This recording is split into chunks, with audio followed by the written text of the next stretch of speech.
మమ్మల్ని బాగా మోసం చేసిన హీరో కానీ మీరు మోసం చేసిన హీరో కానీ ఎవరైనా డైరెక్టర్ కానీ ఎవరైనా ఉన్నారా ఇండస్ట్రీలో? హీరోలు అంటే నేను ఒక హీరోని మోసం చేశా సార్. అవునా? ఎవరు? రవితేజ. అవునా? ఎలా చేసా అంతే,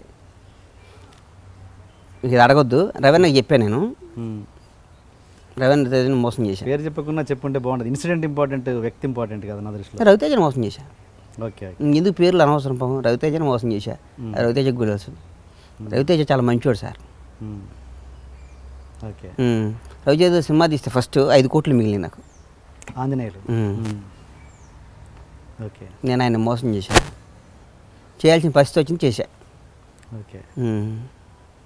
డబ్బుల దగ్గర ఉంటుంది అంతేనా? డబ్బుల దగ్గర అంటే డబ్బులు లాంటిది అనుకోండి, ఏదో వ్యాపారంలో ఏదో చేసాం. మోసం తెలిసి మోసం చేశా. తెలియకుండా మోసం చేస్తే వేరు. రవీణను మోసం చేస్తున్నా అని తెలిసి తప్పని పరిస్థితుల్లో మోసం చేశా. ఓకే. అంటే దాన్ని ఏమంటారు, రికవర్ చేసుకోలాంటి మిస్టేక్ అది? చేసుకోవచ్చు, చేసేస్తా. నాకు రవితేజ అనేవాడు, ఓకే, మీ అందరం కలిసి పెరిగినాడం కాబట్టి రవితేజ మోసం చేశాను.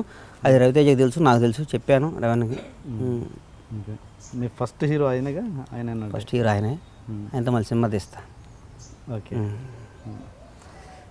ఆయన మోసం చేసి. మీకు ఇంకా పవన్ కళ్యాణ్ కాకుండా, ఆయనను పక్కన పెట్టండి, ఆయన మీకు పర్సనల్, ఆయన కాకుండా మీరు ఇష్టపడే నెక్స్ట్ హీరో ఎవరు? నేను అందరు పనిచేసిన హీరోలు అందరూ ఇష్టం నాకు.